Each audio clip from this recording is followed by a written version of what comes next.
Okay, so today we have coming down from Omaha, Eileen Wirth. She's the professor emeritus from Creighton University and a senior writer for the Legacy Preservation.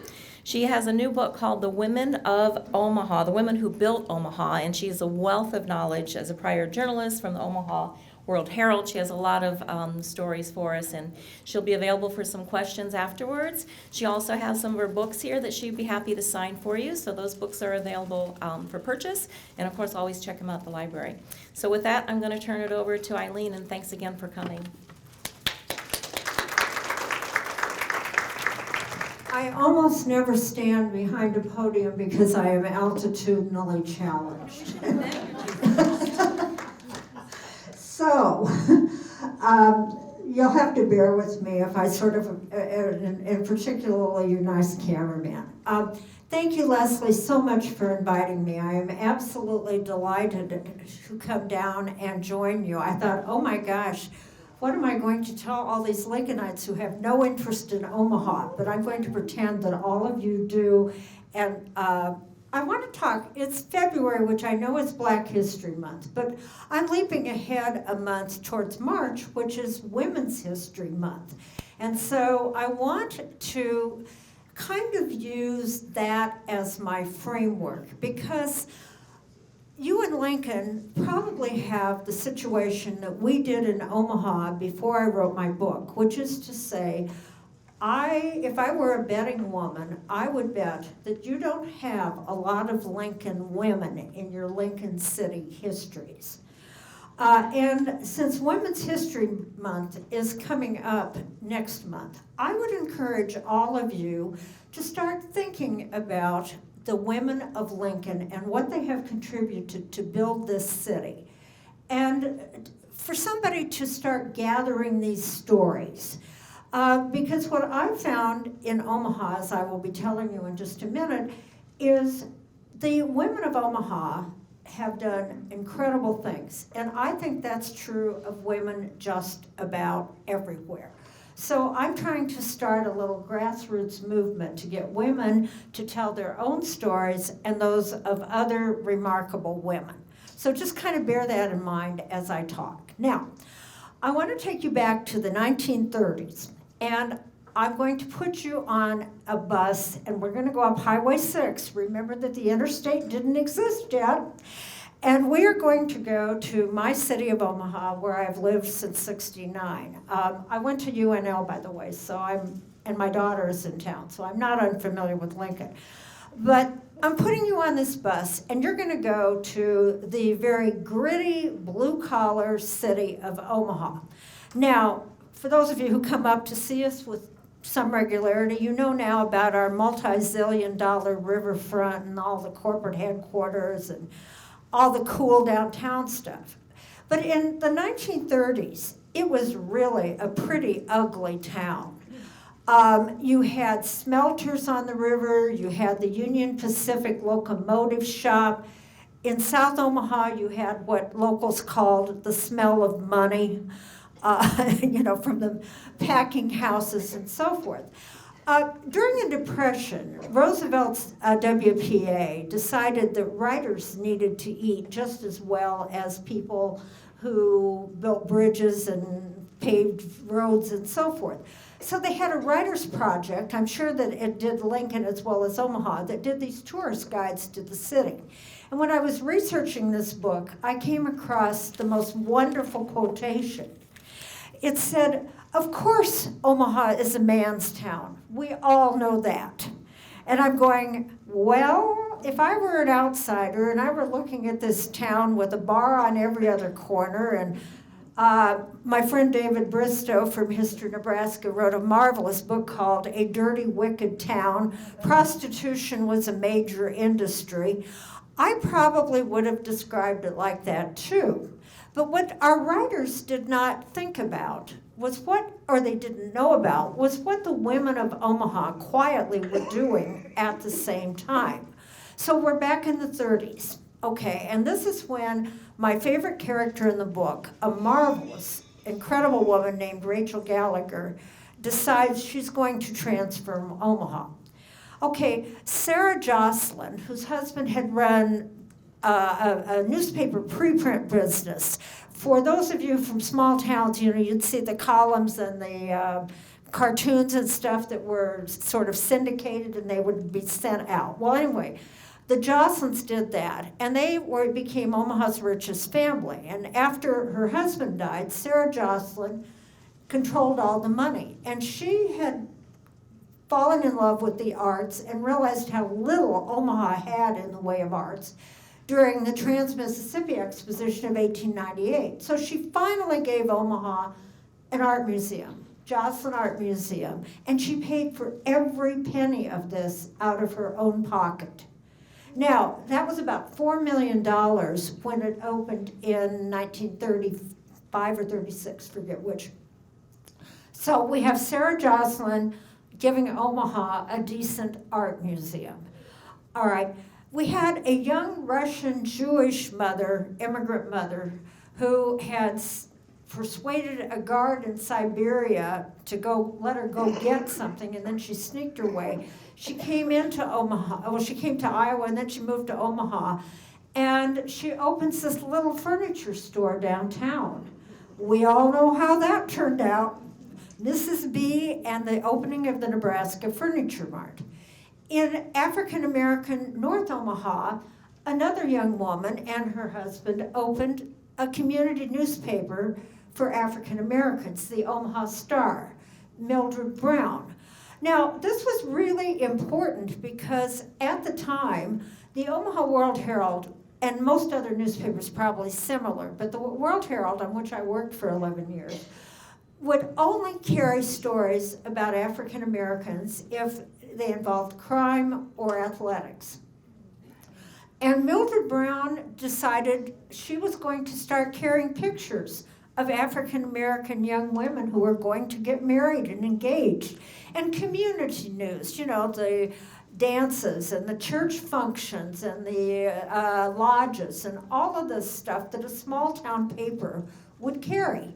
And for this underserved news community. And Mildred Brown went on to become legendary. At one point, she was the nation's only female African-American newspaper publisher. And then we have Rachel Gallagher.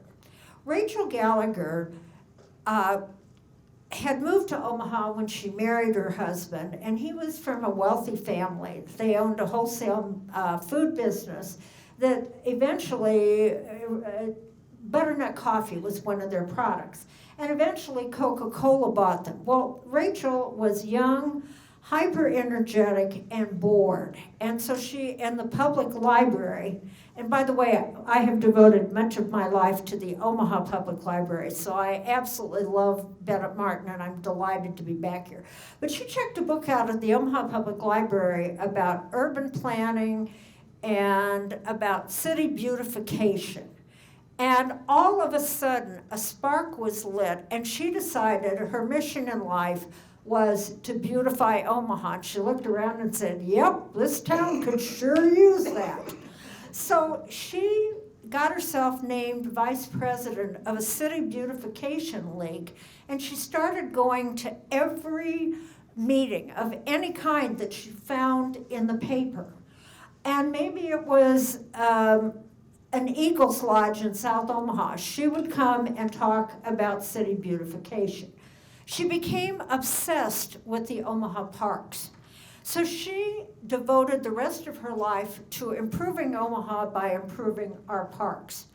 Now, this was really rather remarkable. Omaha had the old commission form of government. She became the first woman to head a commission on parks. She wasn't an elected official, and she didn't need the money. She wasn't paid. But she eventually hired Omaha's first professional parks department. Three stories about Rachel Gallagher and the parks. When they were building the interstate through Omaha in the 1950s, basically they cut through North and South Omaha. And she was appalled at what this was doing. So since she was wealthy and influential, she flew back to Washington and came home with a letter from Eisenhower's Secretary of the Interior saying that no highway could touch an Omaha park without her permission. And it was going to be a real chilly day in July before that happened. So, and for any of you who know Omaha, it's kind of interesting. You drive by Hanscom Park, where the Ford birth site is. It's about 35th and off-center. Gorgeous park. And the interstate goes right by it, within 2 blocks of it, but it doesn't touch it. And the other thing, if you've gone to the Henry Dorley Zoo, notice how close the interstate goes to the zoo. You'd almost think they planned it that way to make it easy for visitors. In reality, what this did was it preserved Riverview Park, which had what Omaha called, it's kind of a menagerie. Anyway, it preserved it for when Omaha finally got around to realizing its ambition to create a zoo as good as Lincoln's. That basically, she had kept the interstate close to it, but away from it. So you had this site. And by the way, the zoo was transformed with a gift from Margaret Hitchcock Dorley. And her husband was not very well liked. He was a publisher at the World Herald. And she gave them the money on the condition that they would name it after Henry. So Omaha's world-class zoo is really the result of 2 women. Rachel Gallagher, who preserved the site, and Margaret Hitchcock Dorley, who basically said, I'm giving you $1 million or almost $1 million to transform this into a real zoo. And actually, we got a zoo as good as Lincoln's. So, and then my final Rachel story, which I have always loved. UNO had, by that time, merged in the 60s, late 60s, early 70s, had merged with the University of Nebraska system. It was the old Omaha University. And for those of you who know Omaha, UNO's campus is adjacent to Elmwood Park. And UNO was growing, and it wanted to expand into Elmwood Park. Well, 3 guesses who didn't like that idea at all. Now, it's an urban legend, but somebody told me it's kind of half true that Rachel was threatening to chain herself to a tree to keep that from happening. That was the rumor that was going around the World Herald newsroom, and it may not be true, but it's a wonderful story. But she really did transform the parks. She made Friends of the Parks into one of the most powerful organizations in Omaha. And so here are just a few examples of what some very important Omaha women did for their city at the time when the WPA is saying it's really a man's town. Now, the way I came to write this book was kind of interesting, at least to me. Okay, I love the Victorian era, the Gilded Age, and I was thinking, I had finished a book on the Henry Dorley Zoo, and I was thinking, I've got to come up with a new project. So I'm driving by the College of St. Mary, which is run by the Sisters of Mercy and is all female. And I'm thinking, I'd love to write something about the Gilded Age, but there's only one problem. I don't know much about it, and I'm not sure I would find out very much. And the best books are probably either about the Gilded Age or they're historical fiction and romance novels. I couldn't write a romance novel if my life depended on it. So I'm going, oh darn, that's not going to work. What would? And then all of a sudden, I'm looking at the College of St. Mary, down 72nd Street, the Nebraska Furniture Mart. Over in the distance, there's Mutual of Omaha, which I knew was basically the person who bought the original agency was Mabel Chris, while her husband was in Omaha. And I taught at Creighton for 25 years, and I knew that the bequest that started Creighton came from Mary Lucretia Creighton. okay? It was Ed's money, her husband Ed's money, but she was the one who gave the money. And all of a sudden, it's like this flash of lightning. It's like, I wonder if the histories of Omaha mention all of this. So I didn't exactly do a U-Ball on Center, but close to it, and I went back to Swanson Branch Library and immediately checked out 2 or 3 books on Omaha and counted names in their indexes, and discovered that only 10% of the names in our two local histories, written a century apart, were women or women's organizations. And all of a sudden, it's like, usually when you get a good idea, somebody else had it before you. You know how that goes. And I thought, damn, there is a story here in women who created the signature, many of the signature institutions of Omaha. And so I proposed it to University of Nebraska Press. They accepted it, and I started 4 years of researching and discovered just the most wonderful stories about Omaha women that have not been told. Now, just to make, because I know we have to be out of here by 1, and I want to leave at least 15 minutes for questions, just to give you a few examples. Who would ever have thought that Omaha had a national cycling champion in the 1890s? Yeah, who knew? Who would have ever guessed that? I loved finding out about the Mary Lucretia Creighton and Sarah Emily, because when I taught at Creighton, it was always kind of like, well, Ed had told Mary Lucretia that he wanted to start a university. And when I started at the university, we had a university logo with Ed and his brother John, both bearded. We called them the Smith brothers. And then when I interviewed one of their descendants, some of you may know who Mary Maxwell is. She is widely called Omaha's funniest woman, and she's descended from the Creightons. I was kind of stuck, and so I thought, well, I'll call Mary and see what she can tell me about family history, if nothing else, because I've known Mary for years, and there's nothing more delightful than spending an hour with Mary Maxwell. I mean, and she said, Ed didn't have any plans of starting a university. He died of a stroke that he suffered at his desk at the age of 54. She said he might have mentioned something, but no, he'd had no grand and glorious plan that he handed down to Mary Lucretia from the hereafter. It was Mary Lucretia's idea, and she was the one who gave the money. And then Mary was talking about Mary Lucretia's sister, her birth sister, who was married to Ed Creighton's brother, John. Sisters married brothers. That happened in my family, so it made perfect sense. But anyway, she said Mary Lucretia was the pretty one.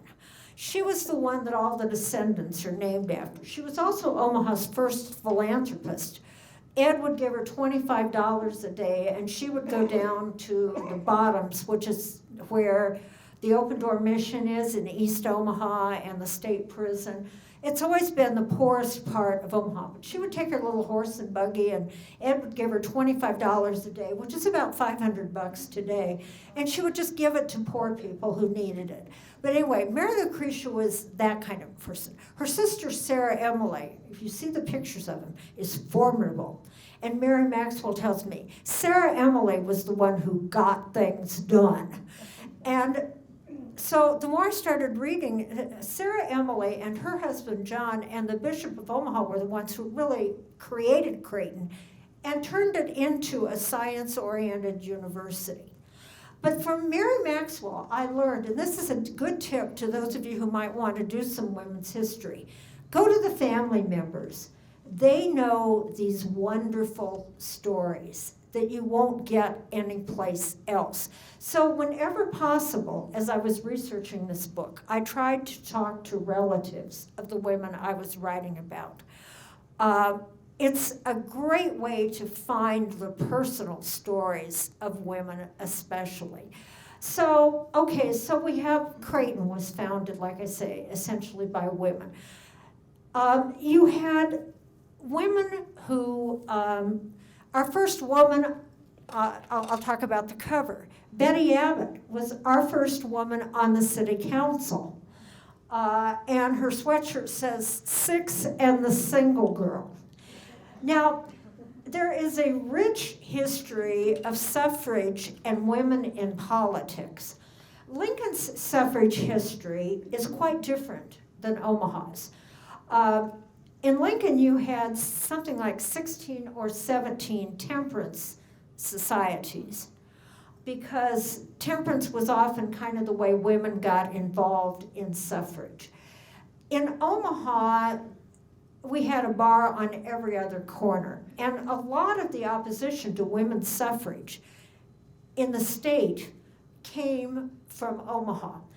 But there were 2 national suffrage conventions that were actually held in Omaha, and Sarah Jocelyn hosted both of them at her wonderful home, Jocelyn Castle. Now, something I found interesting, and this is very personal, and you'll have to forgive me. My grandma was this feisty little Irish woman. I grew up with in Nebraska City. Go figure, grandma was a feisty little Irish woman. And one day when I came home, I stopped down to her house after school one afternoon, and grandma was on a toot. Now, I don't mean she was drinking, she was a toddler, but she was steamed up, which was not unusual for grandma. But she was really angry for some unknown reason with Gilbert Hitchcock, who had founded the World Herald. And she was often mad at the World Herald, so that wasn't unusual. But she was really steaming because he had opposed suffrage. And the only people who couldn't vote in Nebraska were women, children, and idiots. And she was not a child, and she was not an idiot. And Gilbert Hitchcock had opposed suffrage, and when he was a senator from Nebraska, and when he ran for re-election in 1920, even though he was quite famous, he lost. We voted him out. Well, now, I had always wondered about that. And in researching this book and the history of the suffrage movement, I found where Gilbert Hitchcock and Edward Rosewater, head of the Omaha Bee, had debated against Susan B. Anthony and another suffragist. So Grandma was right. Omaha had an enormous prostitution industry. It was a river town. So we had a whole area of downtown called the Burnt District. And when I'm in Omaha, the question I always get is, did you include Anna Wilson in your book? Anna Wilson was Omaha's most famous madam. And she's buried in Prospect Hill, and hers is the tomb that everybody wants to go visit. It's with her gambler boyfriend, Dan Allen. Today there's a bar downtown near the Jean Leahy Mall called Wilson and Washburn, Omaha's 2 most famous madams. But what Anna Wilson did, and why she lives on so much in Omaha memory, she got out of the business and went into real estate. And one urban legend, which I did not include in the book, was that some of her customers gave her tips on real estate. So she bought a lot of land downtown, including the land on which today's Charles Schwab ballpark sits. And when she was dying, she did not marry Dan Allen, she had no children, and she was trying to look for somebody who would take her money, but places didn't want to take it because it was tainted money. Well, she found a wealthy woman who was very charitable and did a lot of stuff who would take it. Mrs. Thomas Kimball, mother of the famous architect who's in the Nebraska Hall of Fame and designed St. Cecilia's Cathedral. Well, Mrs. Kimball was very grateful to get this money for the creche, which was a day nursery for the children of poor women, poor working women. And then she started a tradition of honoring Anna every year out at Prospect Hill Cemetery. And that has been revived in modern times. And so everybody knows Anna Wilson's story. And the stories on prostitution I thought were tremendously interesting. We had Later, a generation later, we had Omaha, a couple of generations later, we had Omaha women bootleggers. Omaha never really did observe Prohibition, and a lot of what became Omaha's fine Italian restaurants were started by husband and wife bootlegger teams. So when you go, most of these are gone now, like the Italian Gardens. And you had gangland bombings that destroyed some of these Italian places that were owned by women. But you have kind of a rich and very interesting criminal history. I discovered one of the groups that I kind of knew had been left out of history, going from the prostitutes, the other extreme. Nobody, until this book, recognized the role of the Sisters of Mercy in Omaha. They came in the middle of the Civil War, and I have no idea why anybody would ever put a group that merely all they did was found 40 schools, 2 hospitals, and an orphanage. I don't know why you would put a group like that in a local history of Omaha. I mean, I don't know what these women contributed. So I researched the history of the Sisters of Mercy. I found out things. A lot of people know about Dr. Susan LaFlesche, and some people are aware about her sister, her older sister, Suzette Bright Eyes LaFlesche, who translated, her most famous thing was she translated for Chief Standing Bear at Standing Bear's trial. Afterwards, she went on a speaking expedition throughout the East Coast and trying to raise money for Native American tribes. And she married the newspaper reporter, Tom Tibbles, who had gotten General Crook to be sympathetic to Standing Bear, and he went out and covered the Wounded Knee Massacre, and she was with him. She also illustrated a booklet on Omaha Indian culture for the Trans-Mississippi Exposition. An absolutely incredible woman, and one of the most inspiring for me or memorable days was a friend of mine said, oh, well, her great nieces are in town. One of them lives in Lincoln, one's in Omaha. And she said, one of them works for the University of Nebraska Foundation at the medical center. And so I had them over for coffee, and they talked about their native heritage and about their family. And I just felt like I was touching, the hem of history. To kind of wrap this up, in general, when I was writing this book, what I discovered, why are women like these not in our local histories? Okay, it has to do with how particularly local history is defined. And I'm guessing you'd find about the same thing in Lincoln. But I discovered that the reason the women were barely mentioned, even people like Sarah Jocelyn or Mary Lucretia Creighton, was because local history was defined as business and politics. Now, the women were throughout family businesses, but the husband's name was usually on the business, like restaurants, and the women were back there merely doing the cooking, So it would be Joe's Bar and Grill, but Mom was doing the cooking. I found incredible women in every field. My editor at the University of Nebraska Press, Bridget Berry, suggested that it be done topic by topic. So you'll have a chapter on women's sports, women and the arts, women in medicine, women in law, et cetera, et cetera. So no matter what field you're interested in, there is probably a chapter for you. So I discovered local history had left women out because until suffrage, they couldn't vote, so obviously that meant that until recently, we didn't have a woman mayor. Now we certainly have our woman mayor, Mayor Jean Stothard. So women were left out of the definition of history, a lot like when I started at the World Herald. A lot of the things that we now think are highly newsworthy were just not considered newsworthy because they dealt with stuff women did. But I think you'll find in almost any local history of any community that what women have contributed are the things that make a city livable. I found out that while the men were starting banks and doing the railroads and starting major corporations, the women were building the schools, the hospitals, the museums, the human service institutions, all of these things that make a community worthwhile. I also found out that there has simply been a downplaying of what women have done. Take the civil rights movement. Women played a major role in Omaha's civil rights movement, but they didn't get the credit for it.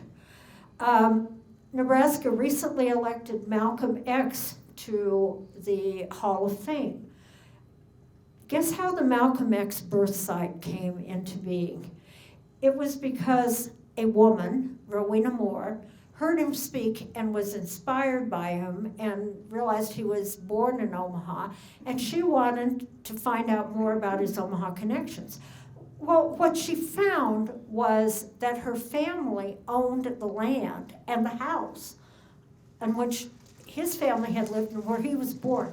Her father was born in the same house as Malcolm X. Rowena Moore spent the rest of her life, I think 7 years, raising the money and turning this into the Malcolm X birth site. And yet, hardly anybody knows or remembers it. So I guess, in closing, before I answer your questions, my goal with this was to discover the hidden stories of what women had contributed and to let people know about them.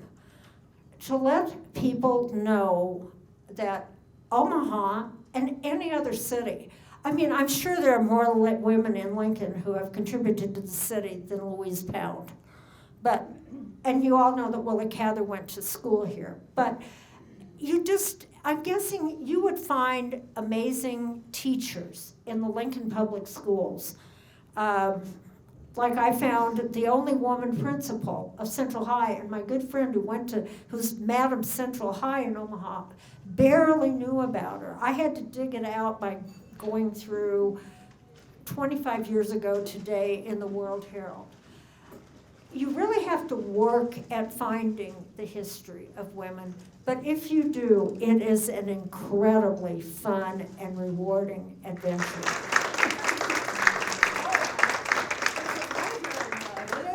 I just wanted to thank everybody for coming, to thank Eileen with a gift, which is a mug that depicts the Heritage Room of Nebraska authors. And the Nebraska Literary Heritage Association and the Foundation for Lincoln City Libraries support the Heritage Room. So thanks everybody for coming today and supporting the Heritage Room.